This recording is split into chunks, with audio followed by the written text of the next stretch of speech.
Good morning, everyone, and hello and welcome to our session related to inspections. My name is Tim Sykes, and I am a Deputy Director in the PCAOB's Division of Registration and Inspections. I also serve as the Program Leader for the Non-Affiliated Firm Program, also known as the NAF Program. I am pleased to present this session of the Small Business Forum along with Hank McElharney, an Inspection Leader also in the NAF Program. So let's see. We'll start with another disclaimer, and you'll probably see this a few times during the sessions today.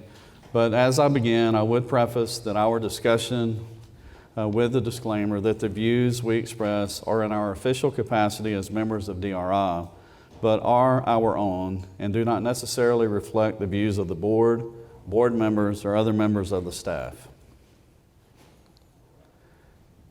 And as mentioned earlier, CPA codes will be provided throughout the session. The first code is on the screen, and it is 950. I'll give you a moment to record that.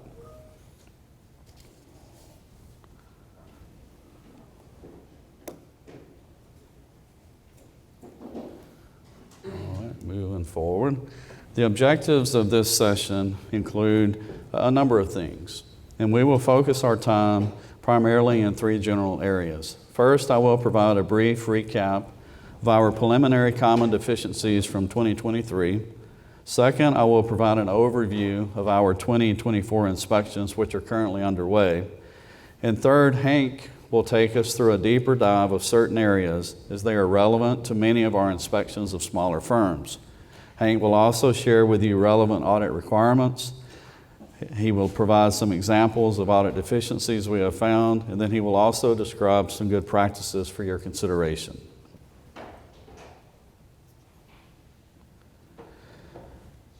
So let's get started. As it relates to 2023, the PCAOB inspected 227 audit firms, reviewing portions of 795 public company audits that generally had financial years ended during 2022. In 2023, audit deficiencies as communicated to these firms in our comment forms continued to increase for the third consecutive year. The trends are concerning because in nearly all categories, the percentage of audit engagements reviewed that are expected to be included in Part 1A of our inspection report has increased for the third consecutive year. Early results indicate a decline in the number of Part 2 deficiencies in the firm's quality control system at certain firms, as well as a modest improvement in the number of audits included in Part 1A of the inspection report for certain firms. These results are promising, and firms' actions can take time to implement and take root within their organization. Regarding Part 1B, noncompliance with PCAOB standards and rules increased in 2023, especially related to audit committee communications and fraud considerations. So now we have our first polling question, and we'll see if this is going to work for us. The question, as you can hopefully see on your screen, is can you remember which audit area was not included in the illustrative examples during this session at last year's forum? Audit committee communications, fraud and journal entry testing, independence, CAMS, or none of the above.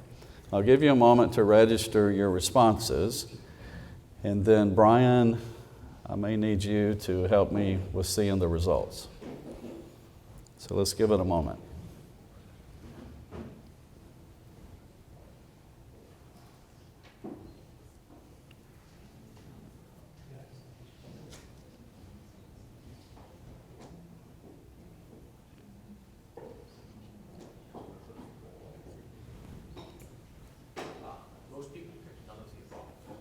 Okay, so most people selected none of the above. The correct answer is actually D. And the difference is that CAMS was actually not included in the illustrative examples in last year's session, but it was included in the prior year, in 2022. And we will, for today, also spend some time discussing CAMS in this year's presentation as well. All right, moving on to common areas of common deficiencies. As it relates to 2023, deficiencies in control testing remain a common occurrence in both integrated audits and when controls are tested in a financial statement audit.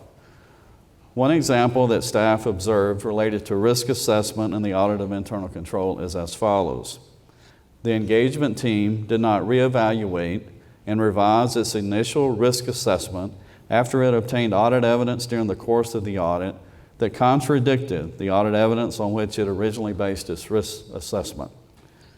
Our next example relates to selecting controls to test. An example of a deficiency found primarily in the smaller reporting entity space is where the engagement team did not identify and test controls that address the risk that the same individual could prepare and post journal entries in the general ledger without approval. Another common area of deficiencies in testing ICFR is the test of design effectiveness. The following is an example of a deficiency staff observed related to testing design effectiveness. The engagement team did not sufficiently test the design effectiveness of a control because it did not evaluate the effect of incomplete information available to the control owner and, as such, the ability of the control as designed to effectively prevent or detect a material misstatement. The next area that we see ICFR deficiencies is testing management review controls, as verifying that a review was signed off provides little or no evidence by itself about the control's effectiveness. An example observed by staff is where the engagement team did not evaluate the specific review procedures the control owner performed to evaluate the reasonableness of the projected amounts for revenue growth and costs that the public company used in its impairment analysis. Deficiencies in auditing ICFR remained high, and auditors are encouraged to continue to focus on auditor performance in these areas. Next, we will move to some common deficiencies in the financial statement area. Up first is revenue. Revenue is a frequently selected focus area in our inspections, and given, among other things, the complexities associated with revenue recognition accounting policies and practices, and also the complexities associated with the auditing of these policies and practices, it is a complicated and can be a very complicated area. Hank will be providing some additional information on revenue shortly, so I will limit my remarks to acknowledging that it is an area that we will discuss in more detail. Now I will mention some other common deficiencies in other financial statement areas, and these relate to inventory, accounts impacted by business combinations, and investment securities. Starting with inventory. Inventory can often present a significant risk of material misstatement due to the complexities of determining the cost of inventory and measuring inventory on hand at a point in time. Examples of deficiencies in this area are where we have observed that the engagement team did not, first of all, perform any procedures to test the accuracy and completeness of the period-end inventory listing reports and the completeness of the physical inventory adjustments used in the testing of the existence of inventory. We have also observed that the engagement team did not perform appropriate procedures to test inventory movement between the interim date and the period end date when the physical inventory observation was not at the period end date. Another area that we can discuss a bit is around accounts impacted by business combinations. As you know, business combinations by their nature impact many accounts and include a broad spectrum of accounting estimates, including fair value. A couple of examples of deficiencies staff observed that the engagement team did not, first of all, perform sufficient substantive procedures to test valuation and allocation of purchase accounting, including forecast information used in valuations. Or the second item, perform sufficient substantive procedures to test other significant aspects of the acquisition agreements, such as contingent consideration. And the last area I'll touch on is related to investment securities. Investment securities usually represent the second largest asset class for banks. In this area, we have observed examples where the engagement team did not perform sufficient substantive procedures to test the presentation and disclosure of the fair value hierarchy in the notes to the financial statements. Second, we observed that the engagement team did not obtain an appropriate sample for testing the investments that could be expected to be representative of the population.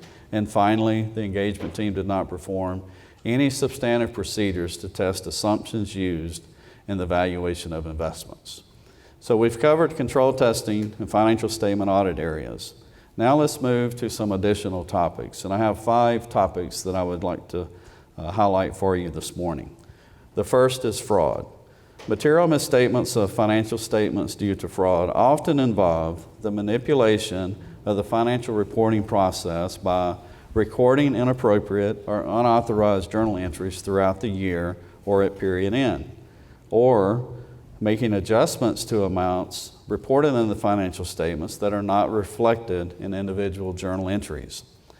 Accordingly, the auditor should design procedures to test the appropriateness of journal entries recorded in the general ledger and other adjustments made in the financial statements presentation, such as topside entries. As the staff have observed a number of deficiencies in this area, we will also be spending some additional time discussing fraud in journal entries in a moment. As mentioned earlier, we will also spend some additional time related to CAMs. The deficiencies found by 2023 inspections are consistent with prior year inspection results and primarily relate to instances in which audit procedures to determine whether or not matters were CAMs did not include every matter that was communicated or required to be communicated to the issuer's audit committee, and that related to accounts or disclosures that were material to the financial statements. In the area of auditor tenure, we continue to identify deficiencies in auditor reporting of the year the firm began consecutively serving as the public company's auditor. In the area of audit committee communications, deficiencies broadly ranged across all firms. We have observed examples where the auditor did not communicate to the public company audit committee an understanding of the terms of the audit engagement in an engagement letter, and determined that the audit committee had acknowledged and agreed to the terms of the engagement. The significant risks that were identified during its risk assessment procedures or critical accounting estimates and related significant assumptions with a high degree of subjectivity. And also the 5th item I'll mention is related to Form AP. 2023 was the 6th year of application of the Form AP requirements. And we believe firms should be familiar and experienced with this process. Although we have seen improvement in this area in 2023, we still see this deficiency on approximately 10% of the engagements that we review. And so that covers off a number of items that are kind of just additional topics that I wanted to share with you related to our inspection findings from our work around the financial statement audit, and ICFR. And now I would like to move to our work in the area of quality control. As you know, the PCAOB inspection teams conduct quality control reviews to assess a firm's quality control system. This assessment includes evaluating whether identified deficiencies in individual audits indicate a defect in the firm's system of quality control. In the area of independence, we continue to identify potential SEC violations of the financial relationship requirements. These potential violations, mainly with triennially inspected audit firms, include financial relationships, employment relationships, business relationships, non-audit services, contingent fees, and audit committee administration of the engagement. For the area of engagement quality review, we continue to identify deficiencies in the EQR on many of our inspections. The deficiencies are not limited to a single type or size of firm, nor are they limited to a specific type of engagement. The deficiencies observed by the PCAOB range from the firm not obtaining the required EQR for the audit, all the way to the firm, that's on one side, and then on the other end, the firm failing to perform an EQR with due professional care. So it ranges from not performing it at all to not performing it in accordance with the standards. And so the next item I'll mention is related to monitoring. Firms based primarily on size and structure utilize a variety of methods to ensure that the quality control procedures and policies established by the firm are suitably designed and are being effectively applied. These monitoring efforts involve ongoing consideration and evaluation. Many firms, they have documented systems of quality control that indicate aspects of the monitoring is performed primarily through their internal inspection procedures. These reviews typically occur after the release of the audit report and are often referred to as post-issuance review programs. So now, having covered some of our 2023 inspection results, I would like to turn our conversation to the focus on our inspections in 2024, which are currently underway. And as we move to this topic, I believe we have another CPE code. And I may be behind on slides. There we go. The code is 373. I'll give you a moment to record that CPE code.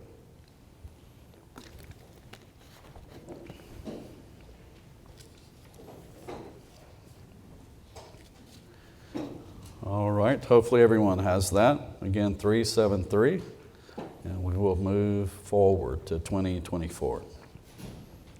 So many of our inspection plans for this year were presented in our spotlight entitled Staff Priorities for 2024 Inspections and Interactions with Audit Committees. This spotlight was released in December of 2023 and is available on our website. Given that our time is limited today, I would refer you to that spotlight document for additional and greater detail on our priorities for 2024. I will highlight a few matters, however, for our discussion today. Our 2024 inspection program will consider overall business risk present in the audits inspected. A few of these risks include persistent high interest rates, tightening of credit availability, and/or inflationary challenges, disruptions in the supply chain and rising cost, business models that are significantly impacted by rapidly changing technology, geopolitical conflicts, and also financial statements that involve areas with a higher inherent risk of fraud, estimates involving complex models or processes, and/or presentation and disclosures that may be impacted by complexities in the public company's activities. We are also continually improving our inspection program using a data-driven and risk-based approach. We focus a lot of our work on riskier engagements. Some of the enhancements that we have implemented related to our inspection program include the following 4 items. First is we are increasing the number of engagements reviewed. During 2024, in our efforts to enhance investor protection, we plan to increase the number of engagements we select for review at certain of the annually inspected firms in response to heightened risk in certain industry sectors. The second item would be an expansion of our inspection procedures. In 2024, we will continue to perform inspection procedures on every engagement selected to assess compliance with certain aspects of the auditing standards related to independence, fraud, audit findings, audit committee communications, Form AP reports, the auditor's report, EQR, and audit documentation. Our inspections teams, when you interact with them during an inspection, may refer to these procedures as required general inspection procedures. The third item that I will mention is related to increasing focus on a firm's culture of integrity and audit quality. Audit firms continue to face challenges delivering quality audits, as evidenced by the increasing trend of audit deficiencies in recent years and deficiencies identified that have recurred for numerous years. We are interested in why these deficiency trends are not improving and whether audit firms' cultures are playing a role in this failure to improve. And the last item I'll mention in this area of enhancements relates to improving the timeliness of our inspection reports. Considering the recommendation of the PCAOB's Investor Advisory Group, the PCAOB Investor Advisory Group, we are taking additional steps to streamline our internal processes to enable more timely issuance of inspection reports. We are renewing our focus in this area and are committed to delivering meaningful results. Beyond the selection factors mentioned above, we will place continuing emphasis on selecting audits of public companies in industries and sectors with specialized accounting and/or that may be negatively impacted by uncertainties and volatility in the economic and geopolitical environment. In addition, our 2024 inspection plan focuses on risk and other considerations that, based on PCAOB standards and communications, should be important for auditors when planning and performing risk assessments and audit procedures. Auditors may want to consider additional focus in the following areas as they plan their audit procedures: evaluating audit evidence, understanding the entity and its environment, use of other auditors, critical audit matters, which we'll discuss momentarily, going concern, and recurring deficiencies. All right. Now that covers two of the items that we wanted to cover: the 2023 preliminary results, our plans for 2024, and now I would like to provide some reminders regarding our remediation process. As noted in a spotlight that was issued in February of 2023 entitled Additional Insights on the Remediation Process, the staff has identified a few insights for auditors to consider in the remediation process. The first consideration is that repeated or persistent criticisms require a new or enhanced response. The staff guidance emphasizes that for repeated or persistent criticism, the staff's evaluation of current remediation efforts takes into account whether those efforts reflect change. In other words, do the current efforts differ meaningfully from the types of efforts the firm has described in previous remediation submissions, but that ultimately do not appear to have sufficiently addressed the deficiency? Repeated or persistent criticisms include quality control criticisms that have appeared in inspection reports for multiple years. Under the staff guidance, expectations as to what a firm needs to do to meet each criterion are higher with respect to repeat or persistent criticisms. Next, firms can consider how the PCAOB considers subsequent inspection results. Consistent with the staff guidance, the information considered in the inspection staff's evaluation of a firm's remedial efforts includes evidence of the effectiveness of the firm's actions if that information is available. This includes results from internal firm monitoring procedures, such as internal inspections or other procedures they may perform, or evidence from subsequent inspections performed also by the PCAOB. The staff guidance further discusses the fact that strong remediation efforts, particularly when accompanied by effective firm monitoring procedures and timely adjustments, can weigh favorably in the inspection staff's recommended remediation determination, even as subsequent inspection results indicate recurrences of the same type of deficiencies.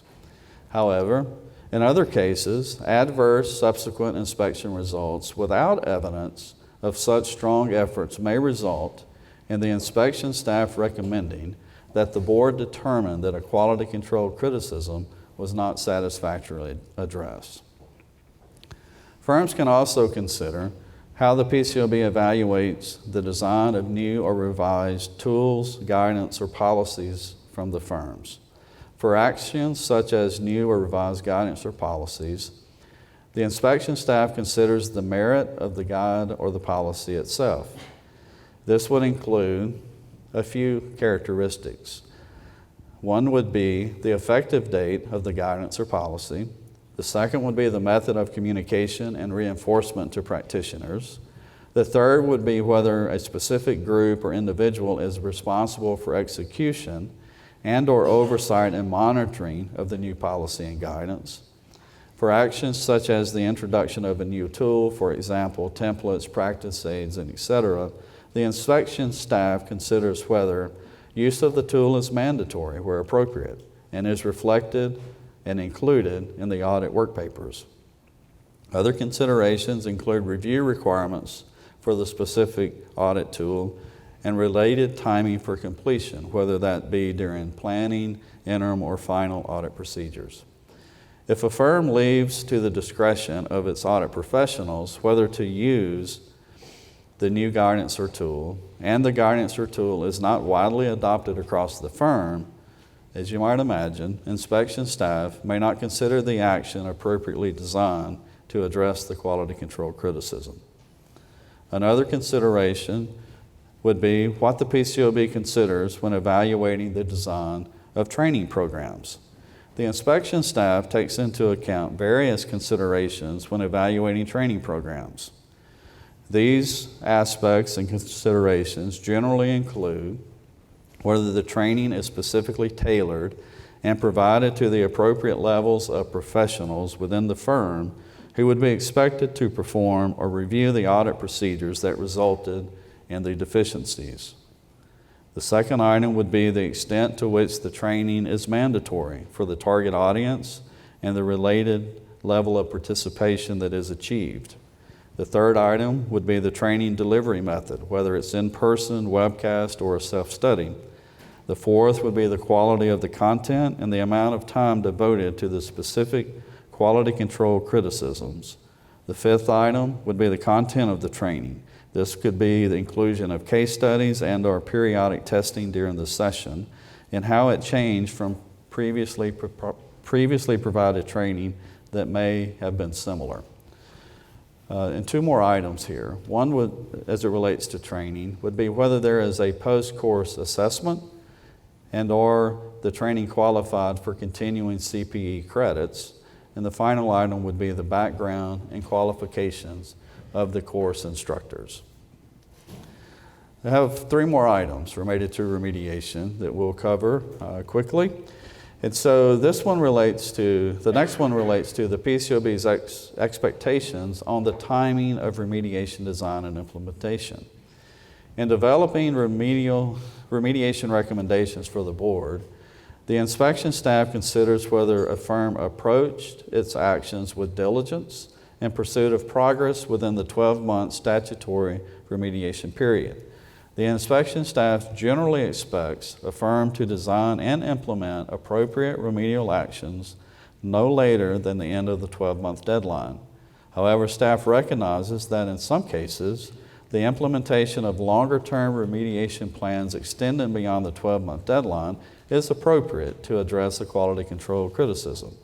In these cases, the inspection staff's assessment of an action may include consideration of not only whether the firm has done all it reasonably could within the 12-month period, but also whether the firm has established reasonable milestones reflecting an appropriately aggressive approach to complete the implementation of the actions.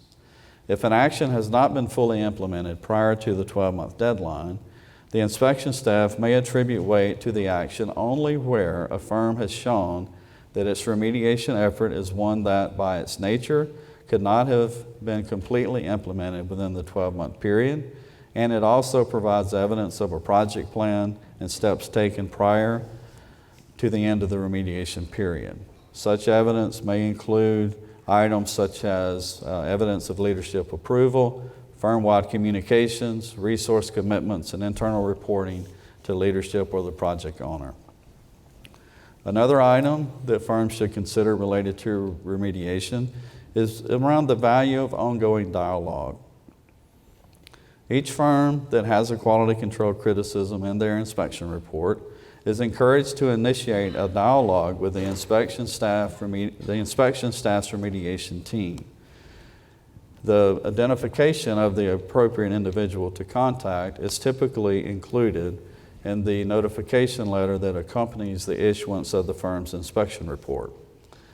We would encourage practitioners to make contact with that person as early as possible within the 12-month remediation period. The inspection staff's experience indicates that the earlier that a firm initiates a dialogue with the inspection staff, the better the firm will be to adjust its approach and, if necessary, to achieve a favorable inspection staff recommendation. And last but not least, I will mention the importance of root cause analysis. Chair Williams touched on this in her remarks, and there is one of our most recently issued spotlights, actually in April of 2024, covers this topic. The title of that spotlight is Root Cause Analysis and Effective Practice to Drive Audit Quality.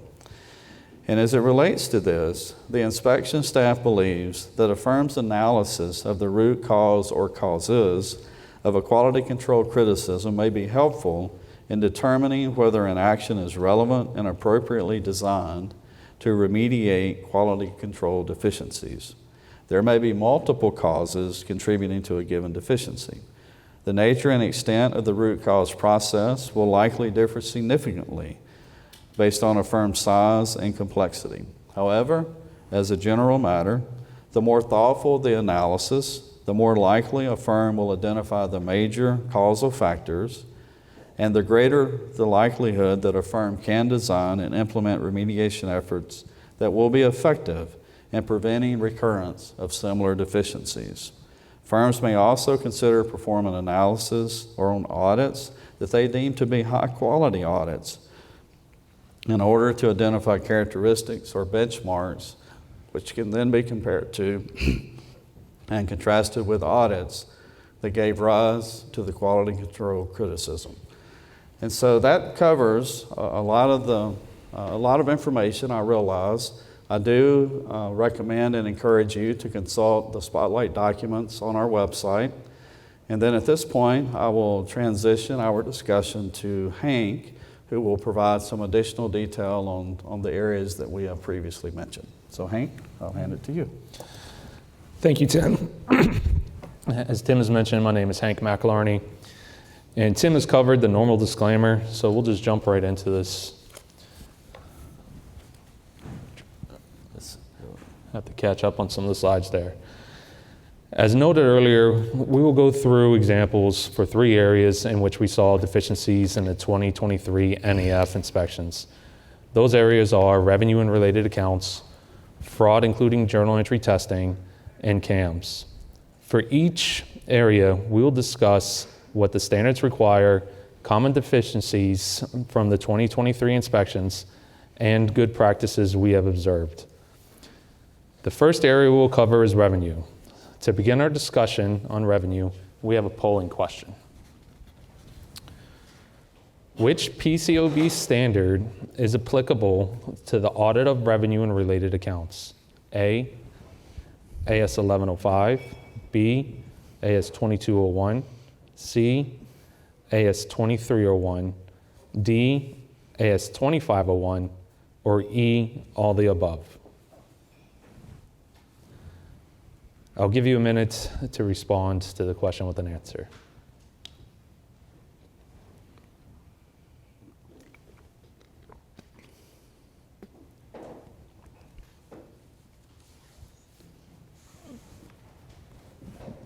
Brian, do we have the results?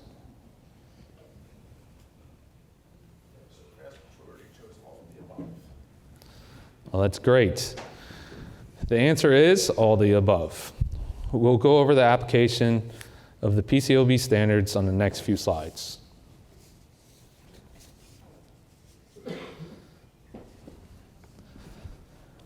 While there is no specific PCAOB standard for revenue, AS 2301, the auditor's response to the risk of material misstatements, is applicable, as the auditor should design and perform audit procedures in a manner that addresses the assessed risks of material misstatement for each relevant assertion for each significant account and disclosure. In designing the audit procedures to be performed, the auditor should attain more persuasive evidence the higher the auditor's risk assessment. Also, take into account the types of potential misstatements that could result from the identified risks and the likelihood and the magnitude of the potential misstatements. Further, in an integrated audit, the auditor could design the testing of controls to accomplish the objectives of both audits simultaneously. The standard outlines that the auditor or the audit procedures for an account such as revenue should correspond with the risk assessment and the likelihood and magnitude of potential misstatements. The higher the risk, the more audit evidence the auditor should obtain. In an integrated audit, the auditor should design the testing of controls to accomplish the objectives of both the financial statement audit and the audit of internal controls over financial reporting. This brings us to a CPE code. As seen on screen, the CPE code is 436.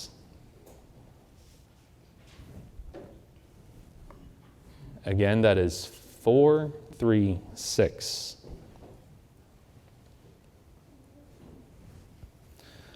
Now, auditing standard 2401, consideration of fraud in the financial statement audit, is applicable when improper revenue recognition has been identified as a fraud risk. As a reminder, improper revenue recognition is a presumed fraud risk. Within AS 2401, paragraph 54, it outlines certain procedures to consider performing, which are summarized on the screen. These include procedures such as disaggregate substantive analytical procedures and observation of period-end shipments. The procedures performed to respond to the fraud risk should be tailored to the specific fraud risks identified for the company. If there is any identified fraud risks that involve improper revenue recognition, the auditor may also want to consider the items that are listed here on the screen. There are also other PCAOB standards to consider when auditing revenue. This graph shows the auditing standards most frequently referenced in Part 1A of the PCAOB inspection reports. As you can see, the most frequently cited standard is AS 2201, an audit of audit of internal controls over financial reporting that is integrated with an audit of financial statements, followed by a tie between 1105, audit evidence, and AS 2301, the auditor's response to the risk of material misstatement. In 2022, findings are consistent with 2021, with deficiencies in testing controls being the most often cited standard. This graph of common financial statement deficiency areas shows that revenue continues to be the most common financial statement area with deficiencies identified. As you can see in the graph, the number of revenue-related deficiencies is consistently much higher than that of the other areas. Additionally, you can see the number of deficiencies in revenue is trending up year over year.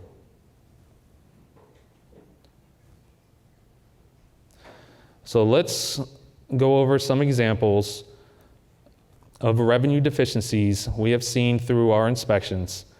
For each example, I'll provide a brief summary of facts and then show the deficiency identified. So for example 1, the facts are the issuer is a provider of consulting services and business applications. The issuer has multi-revenue streams, including consulting revenue, software revenue, subscription revenue, and maintenance revenue. The engagement team tested the revenue streams as follows. For commission revenue, the engagement team selected a sample of revenue transactions and performed the following procedures.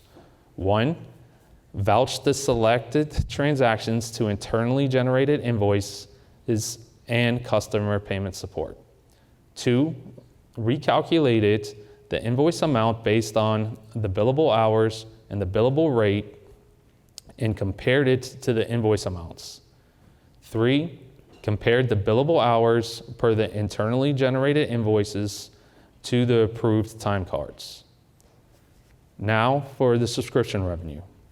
The engagement team selected a sample of revenue transactions and vouched the selected transactions to internally generated invoices and to customer payment support.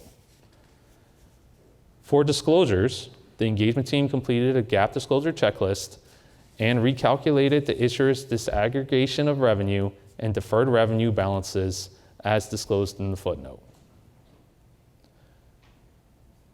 So, here we have the deficiency. As it relates to commission revenue, the engagement team did not perform any procedures to test the contractual arrangements to determine if the revenue was recorded appropriately in accordance with Topic 606. As for the subscription revenue, the engagement team did not perform any procedures to test whether the issuer's performance obligation had been satisfied before revenue was recognized beyond 1, obtaining the contracts or purchase orders for selected transactions, 2, looking at the internally generated invoices, and 3, getting the support for customer payments. For the disclosures, the engagement team did not identify and evaluate the issuer's omission of a required disclosure related to the methods used to recognize revenue, an explanation of why the methods used provide a good faith description of the transaction or the transfer of goods or services. And 2, the allocation of the transaction price for contractual agreements with multi-performance obligations. So moving on to the example 2. The facts are that the issuer is a manufacturer who sells products directly to customers at retail locations as well as through e-commerce platforms. The engagement team obtained certain revenue reports as part of their audit procedures, including an issuer-prepared monthly sales report and a monthly report from PayPal showing payments received, payments sent, withdrawals and debits, credits, and fees and transfers. The engagement team used these reports when performing audit procedures related to revenue.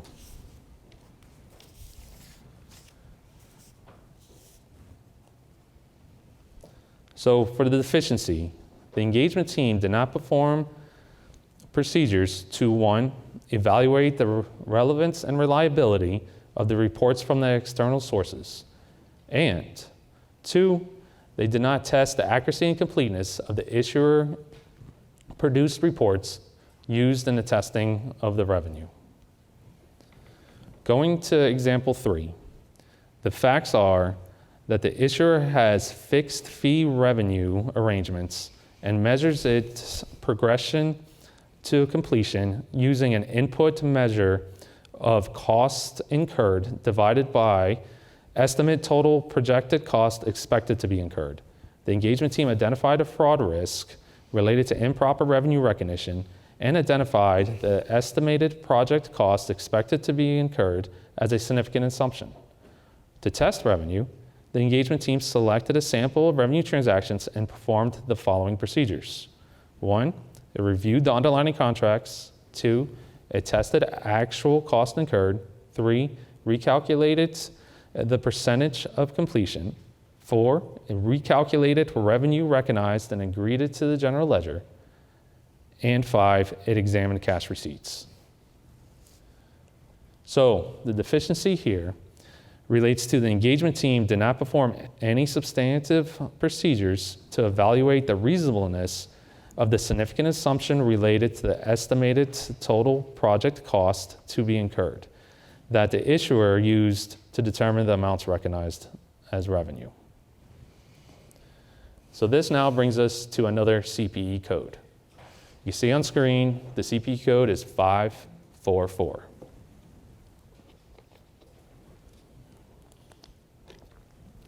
Again, that is 544.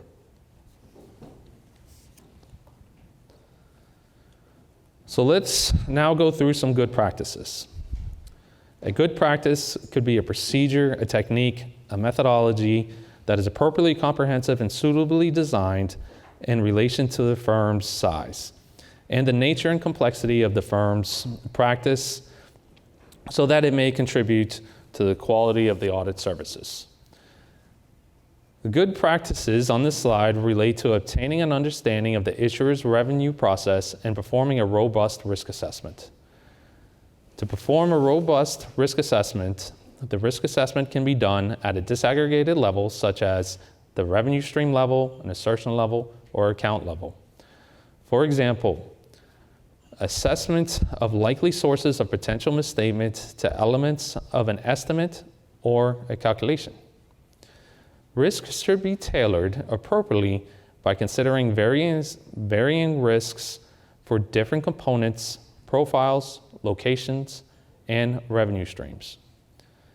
The risk assessment process is supported by a robust walkthrough in which an auditor can obtain a detailed understanding of the issuer's revenue to better identify the risks and plan audit procedures to respond to the risk assessment with the issuer's revenue. Here are a few more good practices which focus on the development of templates to assist engagement teams. Examples include a firm risk assessment templates that help engagement teams better capture and clearly document linkage between the likely sources of potential misstatements and the controls to be tested, including the data in the reports used as audit evidence. This is commonly referred to as IPC. Secondly, firm templates for testing estimates, such as a template that maps individual assumptions or inputs and related risks to controls and substantive testing approach. And third, firm templates for testing controls with a review element. Note, it's important for firm personnel to be properly trained on the use of the templates. Let's wrap up revenue section with a polling question. In your opinion, which elements of auditing revenue is most challenging? Is it A, management's estimates, B, satisfaction of performance obligations, C, required disclosures, or D, completeness and accuracy of reports? I'll give you a moment to answer the poll.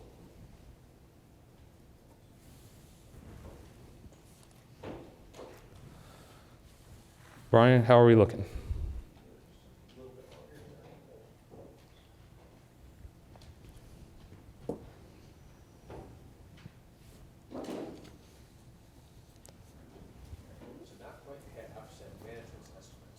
Okay. While management's estimates is a perfectly good answer, there's actually no right answer to this question. This is an opinion question. As we saw with the example deficiencies, all of these areas can be challenging depending on the issuer. Now we will move on to our next topic, which is fraud, including journal entry testing.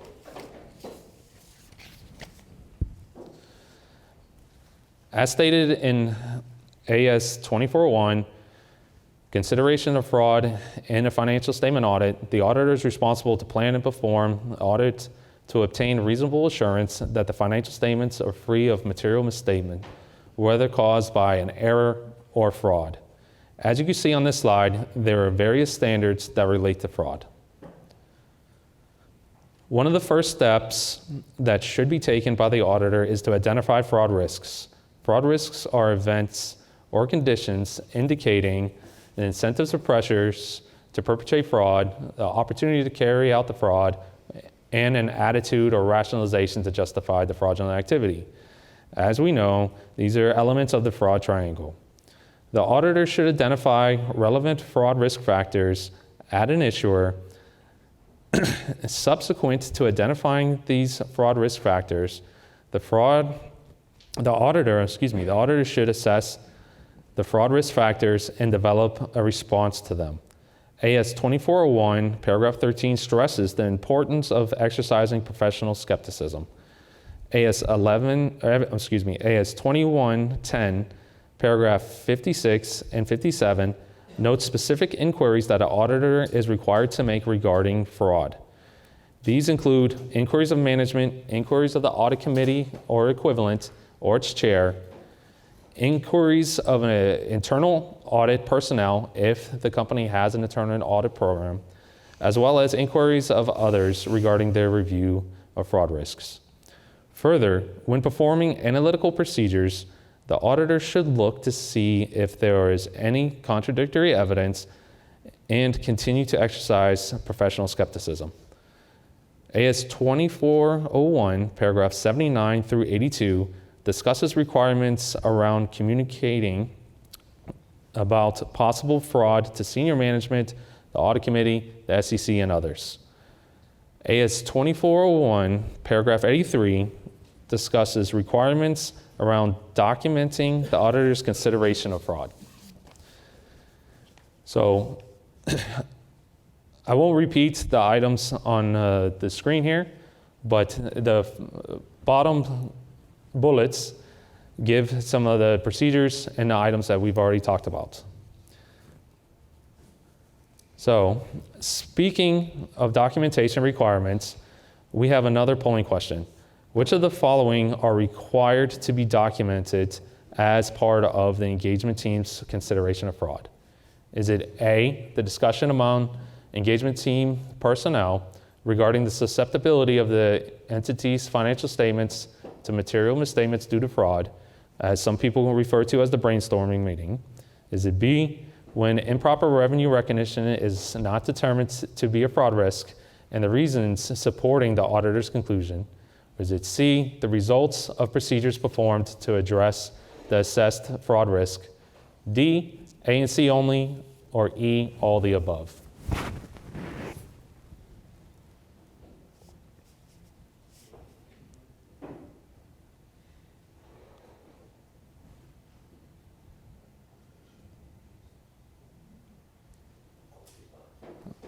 Everybody's favorite answer, E, all the above. All of these are requirements outlined in AS 2401, paragraph 83. AS 2401, paragraph 57 through 67A, outlines audit procedures to address the risk of management overriding controls. These include examining journal entries and other adjustments, reviewing accounting estimates for biases, and evaluating business purposes for significant unusual transactions. Drilling down into the audit procedures to address the risk of management overriding controls, AS 2401, paragraph 58, specifically addresses procedures that the auditor should perform when testing journal entries. These procedures are: obtain an understanding of the entity's financial reporting process and controls over journal entries and other adjustments, identify and select journal entries and other adjustments for testing, determine the timing of the testing and inquiry of individuals in the financial reporting process about inappropriate or unusual activities relating to the processing of journal entries and other adjustments. This brings us to another CPE code, which is 679. Again, that CPE code is 679.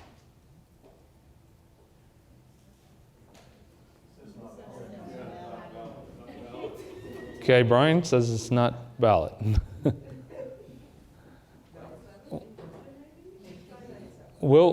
We'll table that and get back to you. And when I say we, I mean Brian. All right. Now we'll go through some examples of deficiencies related to journal entry testing. As with revenue, I'll provide a brief summary of the facts and then show the deficiency identified. So, the facts related to the deficiency that I'm already showing on the screen are: the engagement team documented the following risk criteria for selecting journal entries for testing. These criteria pertain to journal entries posted by the CEO, the CFO, or similar personnel, journal entries with key word descriptions, journal entries that are out of balance, journal entries ending in 999, and journal entries identified through the Benford's Law analysis. Now, the deficiency that's shown on screen is that the engagement team did not sufficiently support its fraud risk criteria used for the identification and selection of journal entries for testing because the engagement team did not evidence an appropriate rationale for how certain factors in AS 2401 resulted in identification of its fraud risk criteria. Going to example 2. The facts for example 2 are the engagement team identified fraud risk criteria 1 through 5, which are important for this example, determined which journal entries met the fraud criteria, and tested a sample of those journal entries that met the criteria. So the deficiency in example 2 relates to the engagement team inappropriately excluding journal entries from testing that met its identified fraud criteria without having an appropriate rationale for limiting its testing to those journal entries. Okay, now we'll go on to example 3.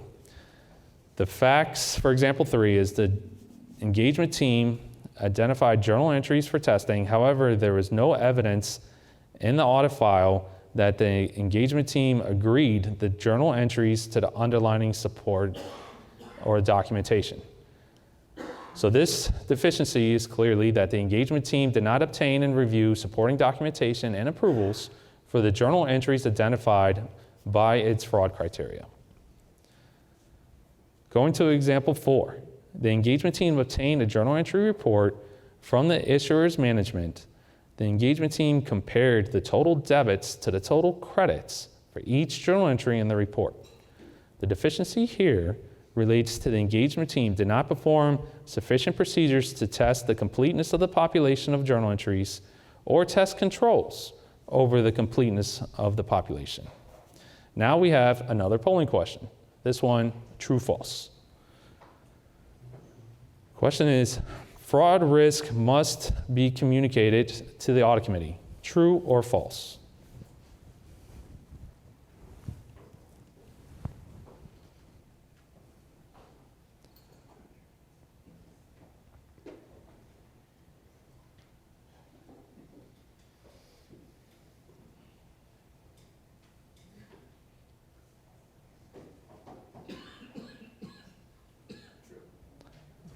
Glad to see that most people selected the answer true.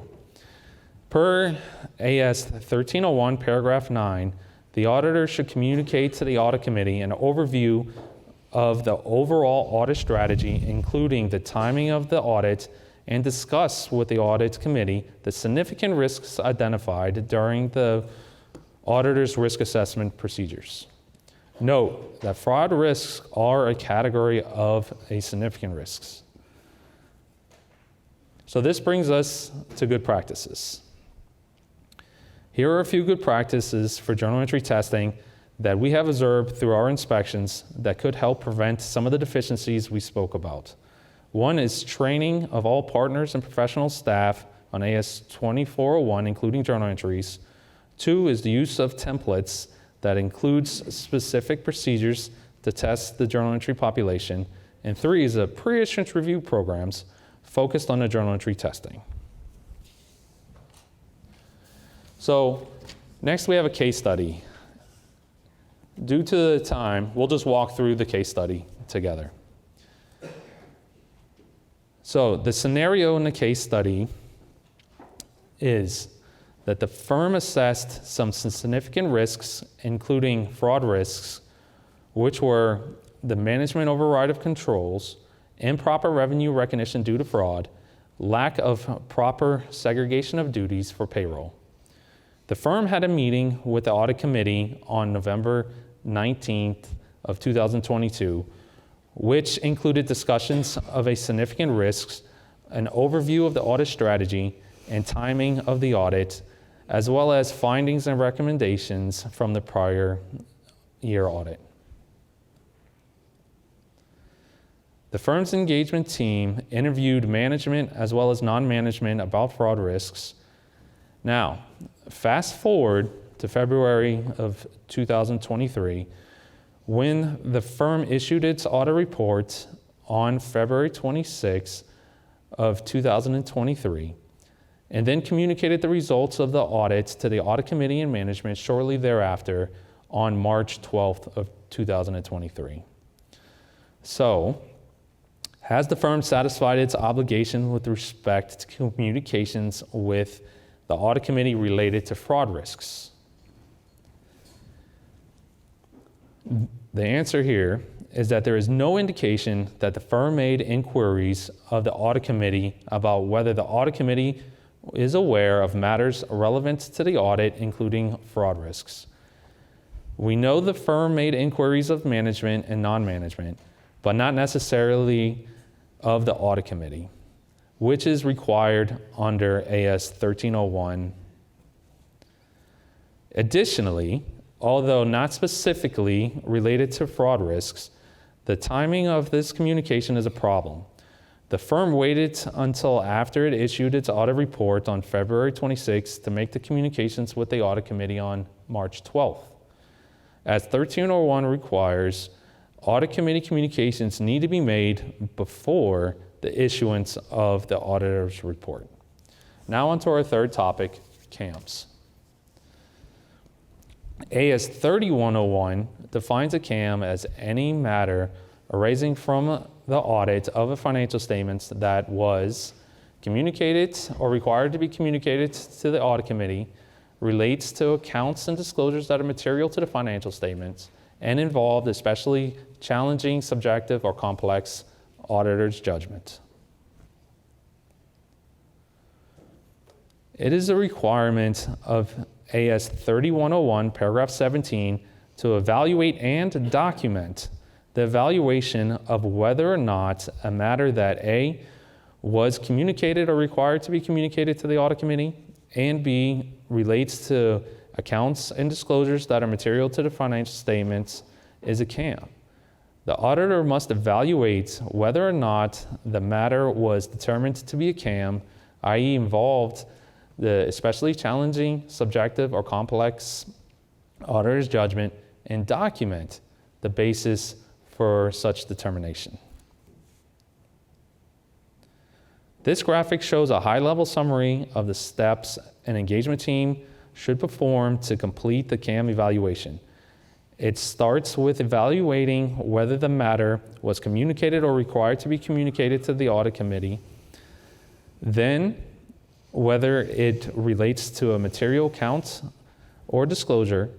Next is the evaluation of whether the matter involves especially challenging, subjective, or complex auditor judgment using criteria in AS 3101, paragraph 12.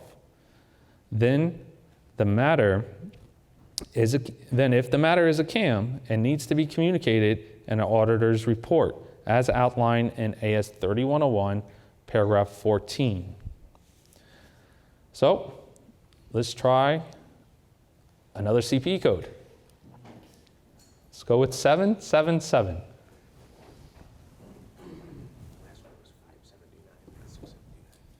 Okay.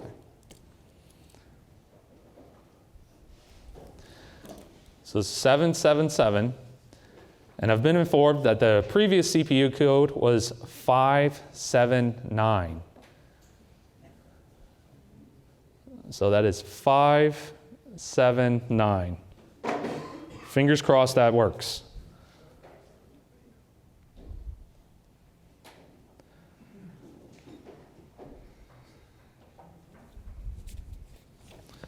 Okay. Going to some common CAM deficiencies related to determining what matters are CAMs, as well as how CAMs are communicated in the auditor's report. Here are some examples of common deficiencies from the 2023 inspections. So, example 1, the facts.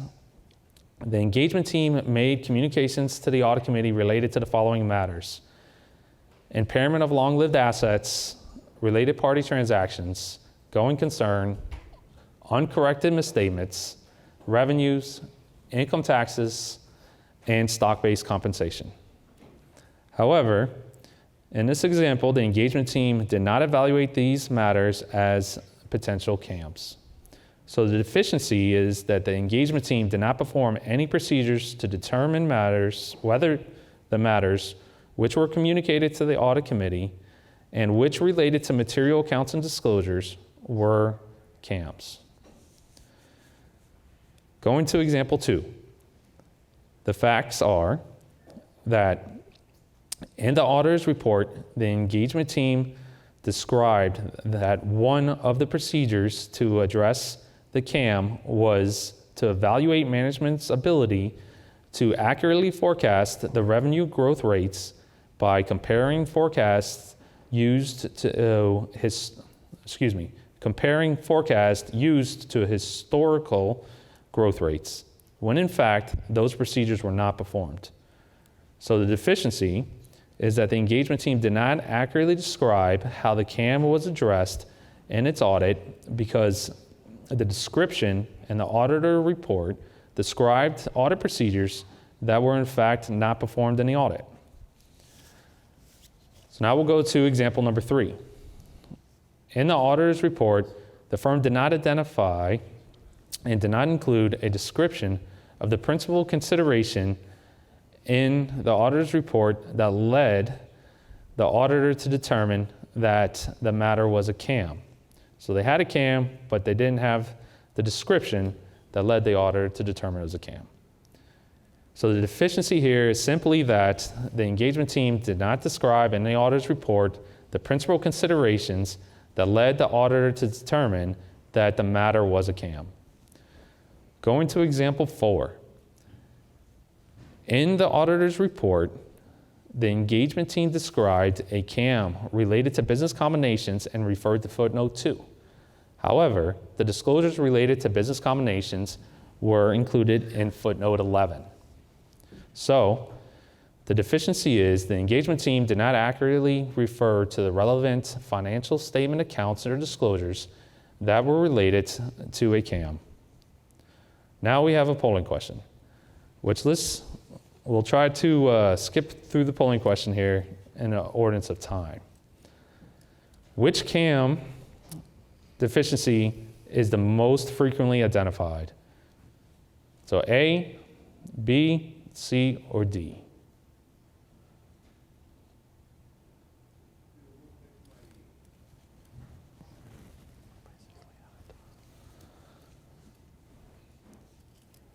Okay. So the answer here, most people said D, great. The answer is D. So included in the spotlight titled The Staff Update and Preview of the 2022 Inspection Observation, it states that the deficiencies found in the 2022 inspections are primarily related to instances in which an auditor procedures to determine whether or not matters were CAMs did not include every matter that was communicated or required to be communicated to the issuer's audit committee, and that related to accounts or disclosures that were material to the financial statements. These instances of non-compliance do not necessarily mean that other CAMs should have been communicated in the auditor's report.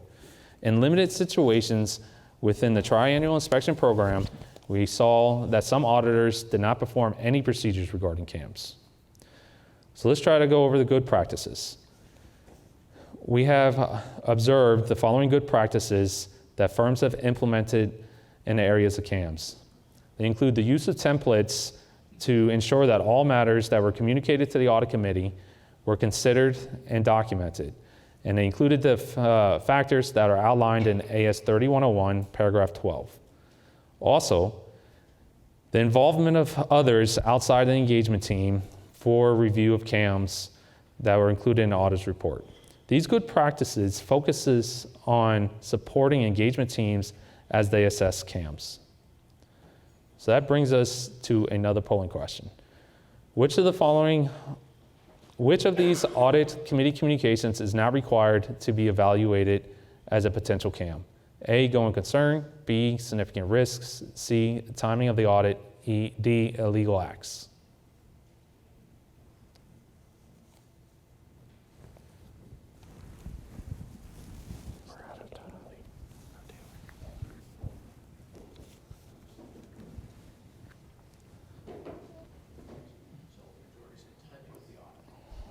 Okay, the majority said C.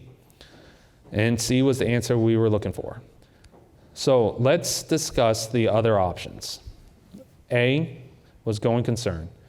A CAM may also relate to many accounts or disclosures that have a pervasive effect on the financial statements. For example, the auditor's evaluation of the company's ability to continue as a going concern could present as a CAM, depending on the facts and circumstances for the individual audit. Now B. It is not expected that all significant risks will give rise to a CAM, or that all CAMs will necessarily be related to identified significant risks. The factors relevant to identifying significant risks overlap with, but are not identical to the criteria that apply in determining CAMs. In determining whether a matter involved especially challenging, subjective, or complex auditor judgment, the auditor is required to take into account the factors set forth in AS 3101, paragraph 12, including the auditor's assessment of risks of material misstatements. For example, when responding to a significant risk, let's say the presumed fraud risk for improper revenue recognition, if it did not involve especially challenging, subjective, or complex auditor judgment, the auditor would not determine that it had related to a CAM and that a CAM exists. So let's talk about the D. A potential legal act about which management provided disclosures could be determined to be a CAM. Even if the amount involved were not quantitatively material, such a disclosure on its own may be qualitatively material. On the other hand, if management appropriately determined that there's no disclosure or accrual with the potential legal act, then the matter would not be a CAM. That covers the three areas that we plan to discuss. So with that, I'll turn it back over to Tim. All right.